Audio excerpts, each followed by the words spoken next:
आत्मस्वरूप भाव देह का प्रादुर्भाव हुआ, अब खत्म हो गया, यहां मुक्त हो गया। अब कोई भी द्वंद्व उसका स्पर्श नहीं कर सकता, लोक परलोक की कोई वासनाओं से स्पर्श नहीं कर सकती।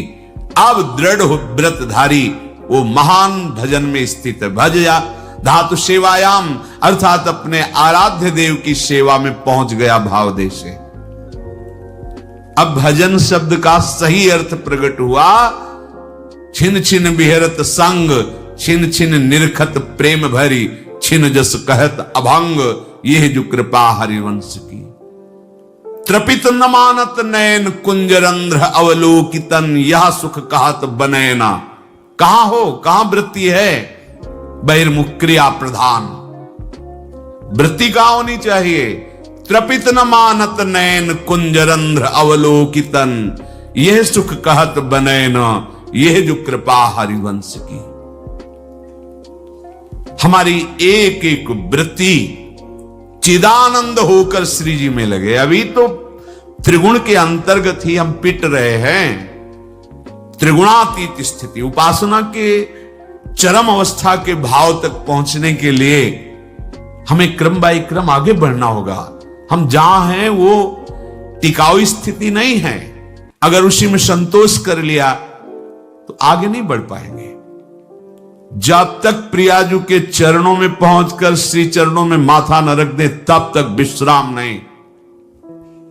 ये अंदर बैठा लीजिए, जब तक हमें श्री चरण का स्पर्श न दिखाई दे, तब तक हमें चैन नहीं। हमें स्पर्श होना चाहिए। व्याकुलता बढ़ाओ, बहिर्मुखता छोड़ो, इनकी क्रियाओं से कुछ फर्क नहीं पड़ना। कई बार हमने कहा है, सत साधन असत साधन के केवल त्याग के लिए है। सत साधन का फल निर्मल जल, जिससे आप तह को देख सकते हैं, उसमें आप देहाभिमान हो जाएंगे, क्योंकि क्रियाएं आपसे हो ही नहीं रही थी, ना हो रही हैं, ना होगी। ये गुणानुगुण वर्तनते, गुणों से क्रियाएं हो रही हैं। जहां ऐसा अनुभव हुआ, आप निष्क्रिय अवस्था को प्राप्त हो गए, अर्थात स्वरूप, उसी स्वरूप से स्वरूप की अनुभूति होती है। जो भाव देह है वो स्थूल सूक्ष्म कारण नहीं है। देव देह से तो मानव देह श्रेष्ठ है। यातना देह नरक भोगने के लिए, देव देह पुण्य भोगने के लिए, मनुष्य देह भाव देह तक की प्राप्ति के लिए है, भगवत प्राप्ति के लिए है। सब देहों से श्रेष्ठ मनुष्य देह, फिर इसके स्थूल देह का त्याग, सूक्ष्म देह के राग का त्याग और कारण देह के राग का त्याग, तब आचार्य गुरु कृपा से भाव देह की प्राप्ति होती है। श्री भगवान कह रहे हैं, भजन्ते माम दृढ़, ये स्थिति दृढ़ व्रत हुई। अब नहीं, मन क्रम वचन त्रिशुद्ध सकल मत, हम श्री हित हरिवंश उपासी। वृंदावन में विराजमान सहचरियों के मध्य में श्री अत्यंत सौंदर्य समुद्र महामाधुर्य निधि लाडली लाल के समीप उपासक जीवित शरीर में रहते हुए पहुंच गया। ये नहीं मरने के बाद जाएगा, शरीर रहते हुए। अभी शरीर इस प्राकृतिक देश में चलता फिरता उठता बैठता दिखाई देगा, लेकिन भाव देश स्वरूप से उसी समय जब बाहर कोई क्रिया है, उसी समय वो श्री जी की सेवा में है। ये महिमा आचार्य कृपा से उपासक को प्राप्त होती है। प्रभु कह रहे हैं, जरा मरण मोक्षाय मामाश्रित्य यतन्तिये, ते ब्रह्म तद्विदुः कृष्णं मध्यात्मं कर्म चाखिलम। यही समय है, वृद्धावस्था और मृत्यु से, दुर्गति से अपने को बचा लो। बढ़िया समय है। जरा मरण मोक्षाय, हमारे ऊपर वृद्धावस्था का प्रभाव ना पड़े। बोले हमने तो बड़े बड़े भजनानंदियों के शरीर को वृद्ध होते देखा है, तो शरीर को बोल रहे क्या? वो अपने पे बोल रहे। इस शरीर की वृद्धावस्था का प्रभाव हमारे ऊपर न पड़े, इस शरीर की मृत्यु अवस्था का प्रभाव हमारे ऊपर न पड़े। हम सीधे देहाभिमानी तो हमारे से तात्पर्य शरीर में हो जाता है। हम स्वरूप की बात कर रहे हैं, शास्त्र स्वरूप की तरफ इंगित कर रहे हैं। जो मनुष्य मेरा आश्रय लेकर के मेरी प्राप्ति के लिए बताए गए सिद्धांतों के अनुसार प्रयत्न करता है, उसके उस प्रयत्न को देख करके हम उसको ब्रह्म स्थिति प्रदान कर देते हैं। प्रयत्न से नहीं मिला, पर प्रयास देख करके। जैसे यशोदा मैया लाला जी को बांधना चाहती है, भागी बांधने के लिए। अब लाला दौड़ रहे हैं, मैया पकड़ने की चेष्टा करती, प्रभु पीछे मुड़ मुड़ के देख रहे हैं, मैया के माथे पे पसीना आ गया, श्रमित हो रही, पर वो प्रयत्न नहीं छोड़ रहे। तो प्रभु स्वयं अपने को बंधा दिया। बस ऐसा ही करते हैं। जब उपासक हार नहीं मानता, हर कष्ट सहता है, किसी प्रलोभन में रुकता भी नहीं है, प्रयत्नशील रहता है भगवत प्राप्ति के लिए, तो प्रभु उसके प्रयत्न को देखकर द्रवित हो जाते हैं और अपने आप को प्रकाशित कर देते हैं। अगर हम प्रमाद स्थिति में रहेंगे तो असाधन होता रहेगा, तो असाधन अर्थात पाप, पाप होता रहेगा तो भजन में प्रवृत्ति ही नहीं होगी। पाप रहित जीवन ही दृढ़ भजन के योग्य होता है। बहुत सावधान रहना चाहिए, कोई भी असत क्रिया नहीं हो। बहुत बड़ा इनका दंड मिलता है, ये जीव जानते नहीं, अज्ञान की धरा में मनमानी आचरण करते रहते हैं। भयंकर गतियां, इन सबसे हमें मुक्त होने का अवसर मिला है। जो मेरा आश्रय लेकर के मेरे द्वारा बताए हुए सिद्धांतों का, प्रभु ही संत रूप में, गुरुदेव के रूप में, शास्त्र के रूप में, ब्रह्म ऋषियों के रूप में हमें मार्ग बताते हैं, हम प्रयास करें, पूर्णता उनकी तरफ से हो। हम शरणागति का प्रयास कर रहे हैं, पूर्णता उनके हाथ में है। हम उनकी प्राप्ति का प्रयास कर रहे हैं, ये उनके हाथ की बात है। कब कैसे हमें मिलेंगे, कौन सी स्थिति देंगे, ये उनके ऊपर की बात। हमें उसका चिंतन नहीं करना, हमें ये चिंतन करना है कि आराध्य देव के सिवा और कुछ चिंतन ना होने पावे। उस ब्रह्म को, संपूर्ण अध्यात्म को और संपूर्ण कर्म को वो जान जाते हैं। जरा मरण मोक्षाय मामाश्रित यतन्तिते, ये वृद्धावस्था और ये मरण अवस्था, जीते जी मुक्ति प्राप्त करने के लिए मानव देह मिला है। अगर आप प्रयासरत रहे, जीवन में अनुभव आपको नहीं हुआ और कभी भगवद आश्रय छोड़कर आप इधर उधर भटके नहीं, तो आपका शरीर पूरा होते होते भगवान अनुभव करा देंगे। पीछे ऐसा वर्णन किया है स्वयं प्रभु ने कि उस समय मैं स्वयं आकर स्मृति रूप से उसके हृदय में जागृत हो जाता हूं, क्योंकि जीवन भर लड़खड़ाते हुए ही सही पर हमारी तरफ चलने का इसने प्रयास किया है। पर हमने महापुरुषों के मुख से सुना है कि जो उपासक बाल्यावस्था से ही भगवान के मार्ग में लगे हैं, उनको इस बात पर नहीं संतोष कर लेना चाहिए कि मरने के बाद भगवान मिलेंगे। नहीं, जीते जी अनुभव करना है। शरीर छूटने के पहले ही हमें शरीर छोड़कर वो स्थिति प्राप्त करनी है जो भागवतिक स्थिति है, बिल्कुल सच्ची। ये शरीर ऐसे ही अनुभव होने लगता है जैसे कोट, शर्ट, बनियान। स्थूल शरीर कोट, सूक्ष्म शरीर शर्ट, कारण शरीर बनियान, लेकिन पहनने वाला अलग है। पहनने वाला ना कोट है, ना शर्ट है, ना बनियान है, बिल्कुल अलग प्रतीत होने लगता है। अपना स्वरूप अपने आप से अनुभव में आता है, किसी इंद्रियों के द्वारा नहीं, किसी करण के द्वारा नहीं। अपने स्वरूप का अनुभव अपने स्वरूप से ही होता है, अपने से ही अपने का अनुभव होता है, इसमें किसी अन्य का सहयोग नहीं है। फिर ये साधना क्यों है? क्योंकि ये पवित्र हो जाएं। ये पवित्र हो जाएंगे तो अपने स्वरूप में लय हो जाएंगे, शांत हो जाएंगे। जैसे शांत जल में ही हम देख सकते हैं, ऐसे शांत अंतःकरण में ही सारे भावों का प्रादुर्भाव होता है। इसीलिए भक्ति में भावों में सबसे पहले रखा गया शांत भाव, फिर दास सख्य वात्सल्य कांता से चरियादि। शरीर की मृत्यु के पहले ही शरीर का राग नष्ट हो जाए, ये साधना की फलवृत्ति है। जो जीवन में साधना की है, अब शरीर से ऐसा नहीं कि जिसका शरीर राग खत्म हो जाता है उसे पीड़ा ही नहीं होती, ऐसा नहीं है।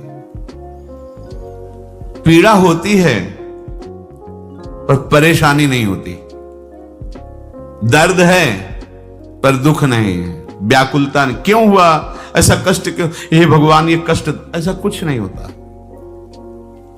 सहज में एक वृत्ति रहती भगवदाकार। अब यहां किसी ने पीटा तो दर्द होगा, क्यों पीटा, ये ठीक हो जाए, कोई वृत्ति ऐसी नहीं आएगी। जो शरीर में हो रहा है, सर्दी लग रही तो अगेंद्री में महसूस होए कि हां सर्दी है, आकांक्षा नहीं। ये स्थिति है, केवल बुद्धि से तर्कना से नहीं इसे समझा जा सकता, वो स्थिति है।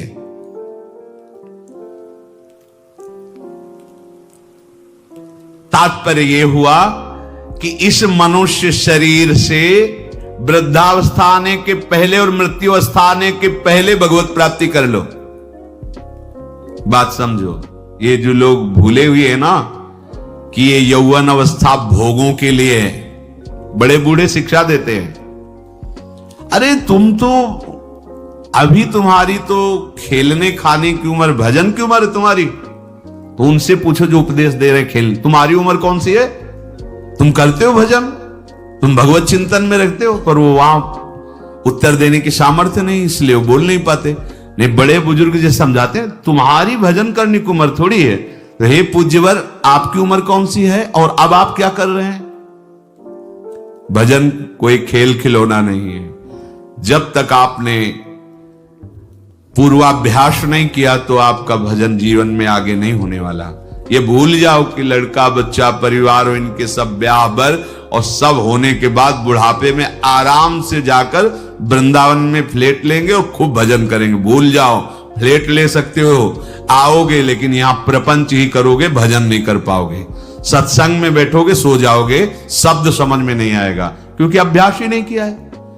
चार बूढ़े बैठ करके अपनी बहू और लड़का बच्चा की बातें करोगे, प्रिया प्रीतम की बातें कभी नहीं कर पाओगे। देख लेना, जीवन में देख लेना, यदि जीवन में तुमने भजन का अभ्यास नहीं किया तो वृद्धावस्था में भजन नहीं होगा।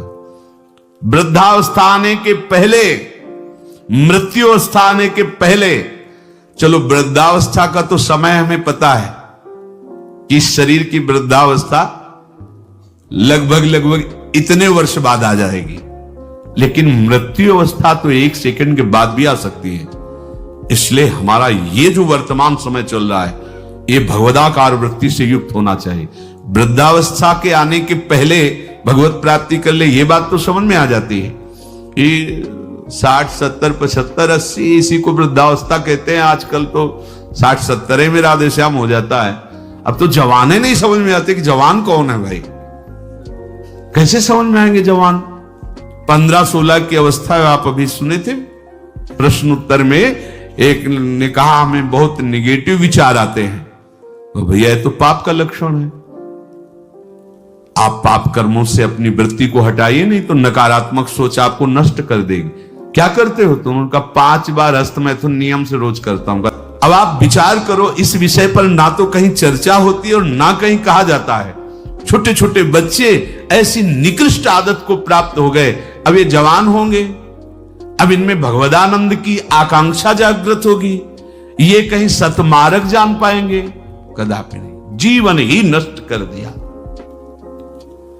शास्त्रीय सिद्धांत है, गुरुकुलों में इसीलिए बच्चों को रखा जाता था, चाहे राजा के हो चाहे प्रजा के हो।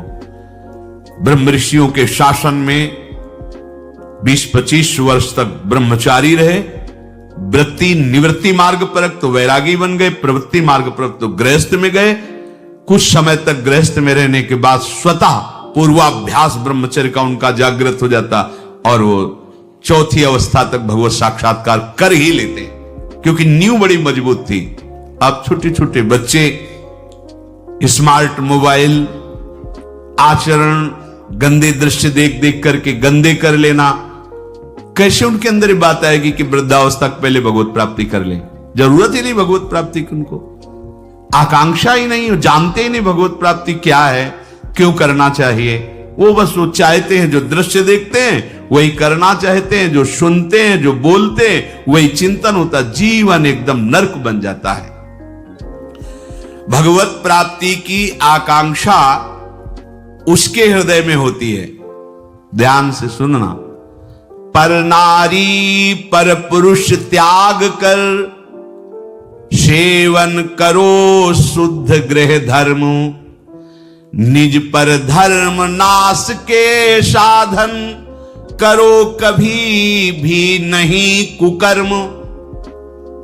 यदि आपको इसी जन्म में उत्तम स्थिति को प्राप्त करना है तो चाहे गृहस्थ हो चाहे विरक्त हो, कभी भी ये विरक्त आश्रम वाले को माताओं बहनों की तरफ कुदृष्टि से भी नहीं देखना चाहिए। कुदृष्टि भोग भावना, जननी सम जानहि पर नारी, धन पराय विषते विष भारी, जिन्हें राम तुम प्राण प्यारे, तिनके मन शुभ सदन तुम्हारे। मातृवत पवित्र भाव, आपने को तो श्री जी की सखिया हैं, जैसे ललिता, विशाखा, चंपक, चित्रा, तुम विद्या, रंग देवी, इंद्रलेखा और सखी सुदेवी, सकल यूथ हित सेवी, ऐसे ही चराचर की जितनी शरीर में भावना हम पवित्र कर पाएंगे उतने दोष हमारा नष्ट हो जाएगा। ये जितनी स्त्री शरीरधारी, ये सब मेरी प्यारी जी की लाडली सहचरिया है, इनके चरणों में प्रणाम। बस जो चाहे आपन कल्याणा, सुजस सुमत शुभ गति शुभ नाना, सो परनार लीलार गोसाई, तजौ चौथ के चंद की नाई। विरक्त उपासक को माताओं बहनों से आंख मिलाकर कभी बात नहीं करनी चाहिए। उनके मुख की तरफ, उनके चरणों की तरफ देखो, चाहे बच्ची हो, चाहे यौवन अवस्था, चाहे वृद्धावस्था की हो।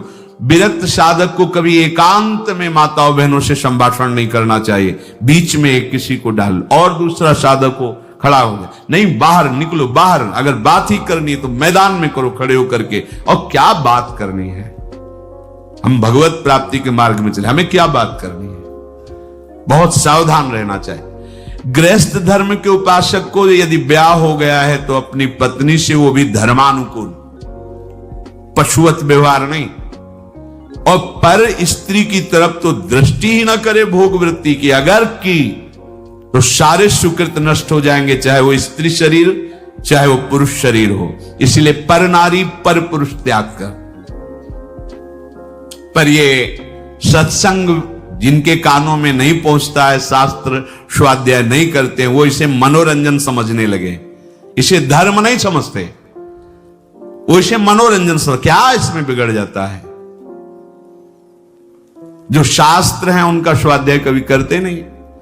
अब उनको जो समय मिलता है तो नौटंकी, नाटक, सिनेमा देखते हो जिनमें यही सब की पुष्टता होती है, इसी की बाहुल्यता होती है, वही दृश्य देखते हैं। ना तो कभी भगवत प्रेमी महात्माओं की चरण रज में बैठ करके सत्संग सुना, ना शास्त्र स्वाध्याय किया, तो मनमानी आचरण बढ़ते रहते। कैसे भगवत प्राप्ति की बात आएगी? कि जरा मरण मोक्षाय, अगर गृहस्थ धर्म में है तो शुद्ध कर्म करे, जो उसके शास्त्र अनुकूल वर्णन किए गए, वो भी सत्संग से ही पता चलेगा शुद्ध कर्म क्या है, अशुद्ध कर्म क्या है। जो दूसरे के धर्म का नाश करता है, कुकर्म करता है, वो कभी साधन मार्ग पर कैसे चलने की सोच सकता है?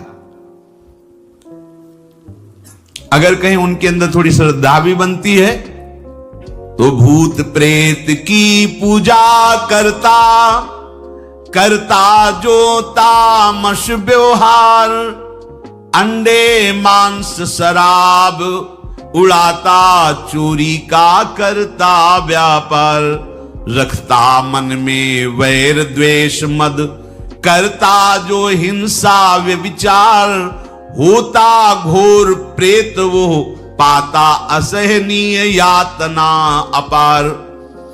जरा मरण मोक्षाए नहीं, वो प्रेत बनेगा। प्रेत योनि किसको प्राप्त होती है? तो बोले जो भूत प्रेतों की पूजा करते हैं, जो अंडा मांस शराब ये सब खाते पीते हैं, दूसरे के धन को जो चोरी करते हैं, मन में वैर द्वेष अहंकार रख करके जो हिंसा करते हैं, और पर स्त्री से जो व्यभिचार करते हैं, वो घोर प्रेत योनि को प्राप्त होता है। इसका प्रमाण धुंधकारी है, पढ़ के भागवत में देख लेना। प्रेत योनि को प्राप्त होता है। ऐसे प्रेत स्वभाव वाले कैसे जरा मरण मोक्षाय के मार्ग का अवलंबन लेंगे? इसलिए तामस वस्तु नशीली, जूठन से रखो परहेज विराग। माता पिता देवता गुरु का, गुरुजन का न करो अपमान। सुख पहुंचाओ सबको संतत, मन में रख श्रद्धा सम्मान।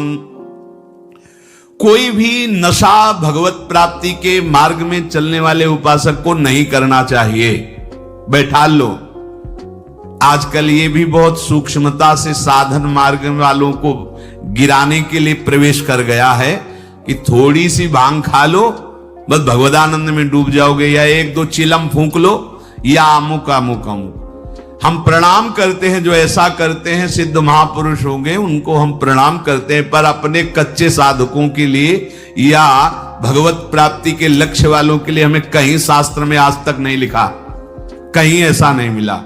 कुछ लोग उदाहरण देते हैं कि भगवान शंकर भी भांग खाते हैं। भगवान शंकर भांग खाते नहीं, पीते हैं, हलाहल जहर पीते हैं। जगत की रक्षा के लिए समुद्र मंथन में निकला हुआ हलाहल जहर पिया। तुम एक धतूरे का फल खा के दिखाओ तो तुम्हें माने उनकी समानता कर सकते हो। जगत रक्षा के लिए भगवान, और यहां से नीचे उतरने नहीं दिया है। यही है नीलकंठ। तुम एक घूंट पानी आरोक के दिखाओ, एक बूंद पानी चला जाए, खोक खोक करते रहोगे। पूरा हलाहल जहर समुद्र मंथन का यह आरोक लिया है, इसलिए नीलकंठ भगवान उनको कहा गया। कहते भगवान शंकर गांजा पीते, कभी देखा चिलम उड़ाते हुए भगवान शिव को? अरे भाई समझो, उस भगवान है, वो जगत मंगल के लिए सब किए हैं। वो कोई ऐसा नहीं कि थोड़ा भांग खा के कैलाश। भांग का नशा कितनी मिनट रहता है? बहुत 24 घंटे, 12 घंटे 24 घंटे। शंकर सहज स्वरूप समारा, लाग समाधि अखंड अपारा। 88,000 वर्ष तक की समाधि एक बार में, 88,000 वर्ष। 88 मिनट बैठ के बिना हिले दिखाओ हमें तुम। 88 मिनट बिना हिले डुले पद्मासन लगाओ और 88 मिनट बिना हिले डुले, शरीर कांप जाएगा। महापुरुषों के सत आचरण का तो अनुकरण नहीं करते, और उनकी जो महामहिम जगत रक्षा के लिए वृत्ति, उसको बोलते भगवान शंकर नशा करते। कोई भी तामस वस्तु, नशीली वस्तु अगर स्वीकार करेंगे तो शुद्ध भजन नहीं हो पाएगा। इसलिए जो कर रहे हैं वो सिद्ध है, हम प्रणाम करते हैं। हमारा निषेध करने का कोई बल ही नहीं है। शास्त्र कह रहा है तामस वस्तु नशीली, कोई भी नशा नहीं होना चाहिए साधक के जीवन में। जूठन से रखो परहेज। गुरु की, आराध्य देव की जूठन के सिवा जीवन में किसी और की जूठन नहीं पानी चाहिए। सब सवै संत गुरुदेव हैं, व्यास या प्रतीत। भगवत प्रेमी महात्माओं की जूठन के लिए तो आदेश दिया है, जूठन ले पावे सदा। जो गृहस्थ में हैं, माता पिता वयो वृद्धों को भगवान का स्वरूप मानकर उनका आदर करे। बड़ा क्रूर स्वभाव होता जा रहा है। नवयुवक जन है, अपने वृद्ध माता पिता को कटु वचन बोलते हैं, यहां तक कि उनके ऊपर हाथ भी छोड़ देते हैं, मारने पीटने तक पर। सोचो तुम्हारी गति क्या होगी। जो भगवत स्वरूप माता पिता, जिनकी चरण आराधना करने पर भगवान की प्राप्ति हो जाती। पुंडरीक जी ने अपने माता पिता की आराधना की तो भगवान विठ्ठल उनको दर्शन देने बिना चाहे आ गए। ऐसे पूज्यवर जो हमारे गुरुजन हैं, माता पिता, यदि हम उनका अपमान करेंगे, उनको गाली देंगे, तो हम जरा मरण मोक्षाय मार्ग पर चल पाएंगे? कदापि नहीं। और सदगुरुदेव की अवहेलना, फिर तुम्हें परमार्थ की पगडंडी मिल जाएगी? कदापि नहीं। सुख पहुंचाओ सबको संतत, मन में रख श्रद्धा सम्मान, सब में भगवत भाव कर कर सुख देने की भावना। बुरे संग का, बुरे व्यसन का कभी न रखो मन में मोह, काम लोभ को छोड़ करो सब जीवों पर स्वाभाविक छो। जैसे कर्म किए जीवन भर, जैसे मन में रखे विचार, अंतकाल भाव मनुज का होगा उसके ही अनुसार। बहुत सुंदर बात कह रहे हैं पूज्य भाई जी महाराज। यदि तुम बुरा संग करोगे, बुरा नशा करोगे, बुरे भाव रखोगे, काम लोभ आदि में आसक्त होकर चेष्टा करोगे, भोग वासना करोगे, तो क्या होगा? बोले जैसा जीवन तुम व्यतीत करोगे फाइनल में तुम्हारे पास वैसा ही निर्णय आएगा। क्या? अंतिम समय वही कर्म छा जाएंगे, जो बुरे कर्म किए हैं वही छा जाएंगे। अगला, जैसे जरा सी वृत्ति मृग में लगी तो मृगाकार वृत्ति होने के कारण अगला जन्म मृग का हो गया। आपने तो कितनी जगह ममता की हुई है, कितनी जगह। क्या होगा अंत समय में? जरा मरण मोक्षाय के मार्ग में चलने वाले उपासक को बहुत सावधान रहना चाहिए। अंतकाल का भाव मनुज का होगा उसके अनुसार। जो जीवन में तुम कर रहे हो अंतिम में वही भाव तुम्हारे आएगा। यदि भजन कर रहे हो तो सदगति, और अगर बुरे आचरण संसार में फंसे हो तो दुर्गति।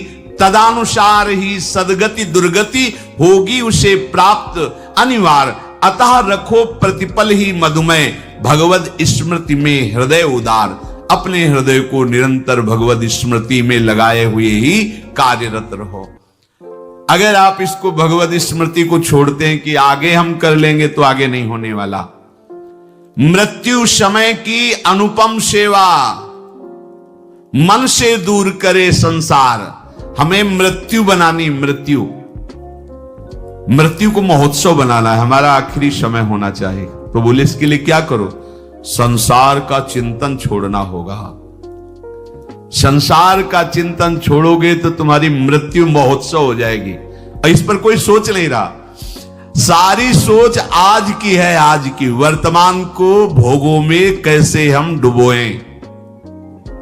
आज हमें अच्छा खाने को मिले, खूब हंसी मजाक करने को मिले, मन के अनुसार भोग भोगने को मिले, तो आज का दिन बढ़िया मंगल। कल क्या होगा देखा जाएगा। यह है मूढ़ता। उपासक क्या सोचता है? मेरा अंतिम समय बढ़िया जाए। क्या? प्राणनाथ प्रीतम के चिंतन में, उनके ध्यान में पावन चरण रज का स्पर्श करते हुए हमारा शरीर छूटे, हम प्रियालाल को प्राप्त हों। भगवान कह रहे हैं जैसे भूत प्रकृति मोक्षम, संपूर्ण पंचभूत और प्रकृति इसके कार्य, अगर इनसे आप अपने को बचा लें तो जरा मरण मोक्षाय की पदवी पर आ जाएंगे। जरा और मृत्यु इन्हीं से होती है। किनसे? पंचभूत रचित शरीर और इनकी प्रकृति, इनकी क्रियाएं। बड़ा सूक्ष्म विषय है। जरा मरण से अभी तुम्हें मुक्ति मिल जाएगी यदि शरीर और शरीर की क्रियाओं से अपनापन हटा दो। बड़ा कठिन है। क्या करें? बहुत सरल है। ऐसे हो जाओ, आत्मसमर्पण कर दो आराध्य देव को। हम शरीर से दाग नहीं हटा पा रहे, इतना विवेक प्रबल नहीं हो रहा, क्रियाएं हम भगवतिक नहीं कर पा रहे, इतनी पवित्रता हृदय में नहीं। तो एक सिद्धांत देखो, शास्त्रों में बहुत कृपा करके वर्णन किया गया है। अनेक जन्मों की आदतों से, इस जन्म की आदतों से, संग से, अहंकार से, इंद्रियों से, वृत्तियों से जो कुछ भी हो रहा है वो सब परम पुरुष आदि पुरुष प्रभु श्री हरि को समर्पित कर दो। आप भगवत प्राप्ति के मार्ग में अग्रसर हो जाए। इससे बढ़िया और बात क्या हो सकती है? ये करो, ये न करो, ये नहीं। यत करोषि, जो भी कर रहे हो, ये तो सर्वाणि कर्माणि मयि सन्न्यस्य मत्पराः। मेरे परायण होकर जो भी तुम्हारी क्रिया हो रही हो मेरे को अर्पित कर दो। यत करोषि, जो कर रहे हो कुछ तो करो, कोई सिद्धांत तो पकड़ लो। आज से नियम ले लो कि हमारा कोई भी 24 घंटे का समय भगवद अर्पित बिना हुए नहीं हम छोड़ेंगे उसे। अगर शयन में जा रहे हैं तो जागृत का पूरा हिसाब प्रभु के चरणों में दीजिए, और शयन के बाद जब जगिए तो पूरा शयन दीजिए प्रभु को। प्रभु 10 बजे सोए थे और अभी 1 बजे 2 बजे जो जगे, प्रभु ये समय आपके चरणों में समर्पित है। इसमें जो हम नींद में हुए या जो भी नाम जप किया, जो प्रभु आपके चरणों में। अब फिर सुबह जागृत में ये विचार करते रहो, ये क्रियाएं सब प्रभु की प्रसन्नता के लिए हो रही। नाम जप करते रहो, हर क्रिया प्रभु को अभी कुछ ही दिनों में आप देखना आपकी आध्यात्मिक विचार शक्ति बढ़ जाएगी, आपका विवेक पवित्र हो जाएगा। पर ये अभी 1-2 दिन करोगे फिर भूल जाओगे। भूलो नहीं, अगर भूलते रहोगे तो ज्यादा समय नहीं अपने लोगों के लिए पास। ये बहुत डींगे हाँकते हैं हम अभी बड़ा समय। ब्रह्मा जी के देश में, ब्रह्मलोक में ऐसे कमल की पंखुड़ी में ऐसे छेदो तो अपने यहाँ का 1 वर्ष हो जाता है। अगर वो 80 बार ऐसे कर दिए तो हम गए 80 साल ही होगी वो तो तुम्हें 60, 70, 80, 85 कितनी उम्र है। बहुत जल्दी तत्पर हो जाओ। पर सब कोई तत्पर नहीं होगा, सब तत्पर हैं यहाँ जगत सजाने में। अरे हम जगत सजाने के लिए नहीं आए, हम जगदीश को पाने के लिए आए।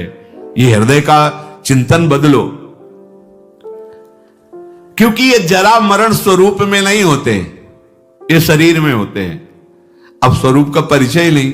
लोग बहुत जानकार जैसे ज्यादा बातें बनाते तो फिर भैया 3.5 हाथ के शरीर में रहते हुए कई साल हो गए? बोले 40। तो जाना तुम कौन हो भाई? हो कि 100-200 हाथ का है तो खोजने में समय लगेगा। 3.5 हाथ के शरीर में आप हैं, आप अपने को नहीं जानकारी कर पाए तो आप कितने बड़े जानकार हैं? औरों की जानकारी क्या लोगे? आप अपनी जानकारी नहीं कर पाए, 3.5 हाथ के शरीर में हो, कैसे भूल भुलावे में हो? बोले हम तो रोज अपने को देखते, शीशा में देखते हैं और यहाँ गोरे चिकले गाल और सब। ये तो प्रकृति की रचना का, पंचभूत का एक नमूना है। ये नमूना है, नमूना हमारा थोड़ी स्वरूप है। बस ये पहली सूरज गई तो जरा मरण मोक्षा है, क्योंकि जरा अवस्था इसी में होती है और मरण अवस्था भी इसी की होती है। प्रकृति के कार्य शरीर के साथ जब तक तदात्म रहेगा तब तक जरा मरण मोक्षाय नहीं हो पाएगा। संबंध विच्छेद करना ही है इस शरीर से। सारी चेष्टा इसी शरीर के सजाने की है और शरीर को मैं मानने की पुष्टता की है। और हम बनते हैं साधक, हम बनते हैं अध्यात्म मार्ग के पथिक। जब कोई उपासक शरीर के साथ तदात्म मैं आज तक नहीं भूल पाए, देखो ना, जब आप तिलक लगाते हैं शरीर के माथे पे लगाते हैं, अपने माथे पे लगाते हैं, वो समय आता है क्या? नहीं, एक एक बाल संभाल करके, क्योंकि मैं हूं, मैं, बस यही अंतराय है। अब ये गूढ़ बात कैसे समझ में आएगी? यहां तो बात समझने के लिए बस इतनी कि वो उपाय बताओ जिससे चेक पर चेक पास होती है। वो उपाय बताओ जिससे खूब भोग भोगने के लिए बल बढ़े और खूब भोग मिले, बस जीने की। जीते किसके लिए हो? इसका उत्तर नहीं। इसका उत्तर नहीं किसके लिए जी रहे हैं? भोगों के लिए जी रहे हैं, भोग भोग रहे हैं, जीने के लिए, बस इतना ही क्रम है मूढ़ता का। शरीर के वृद्धावस्था होने पर जब शरीराभिमानी मैं मानता रहा है, अब वो अपने को मान लेता है कि मैं वृद्ध हो गया हूं, पर वासना बहुत प्रबल हो जाती वृद्धावस्था में। पहले हमको ये भ्रम था कि ये जितने विकार हैं जवानी के हैं, इसके बाद शांत हो जाते होंगे। फिर बाद में अन्य वृद्धजनों से बात करके और शास्त्रों से पता चला कि यदि 40-45 की अवस्था, पूज्य पंडित से गया प्रसाद जी की वाणी, 40-45 वर्ष की अवस्था तक आपने अपने विकारों पर विजय प्राप्त नहीं की तो आगे और भयंकर रूप धारण कर लेंगे। और वृद्धावस्था में तो ये ज्वलंत, लोग कहते हैं जवानी में विकार ज्वलंत होते, नहीं, वृद्धावस्था में होते, क्योंकि अब उसकी दुर्गति करवानी है ना। अंदर विकार भरे होते हैं और शरीर भोग लायक नहीं होता, बस मिटिया मिट, वो मलिन विचार उसके आगे बढ़ने नहीं देते। ये देखो कैसे जरा मरण मोक्षाय हो पाओगे। अभी से सुधार करो, आज से सुधार करो। एक आए थे हितधाम में, वो आप लोग जानते हैं उनको, उन्होंने कहा कि हम विरक्त वेश लेना चाहते हैं। दोनों पति पत्नी सब कार्य निवृत्त हैं और हाँ ठीक है, अच्छा है, चौथापन है, विरक्त भाव होकर वृंदावन वास, वो फ्लैट भी खरीद लिया। हमका ठीक है, आप ऐसा कर सकते हैं, अच्छा है, जब जागे तभी मंगल। आप जो आयु बची वृंदावन वास करते हुए भजन करो। पर हमारे यहां पर सिद्धांत है कि रज के पात्र में पाया जाता है और कोशिश करे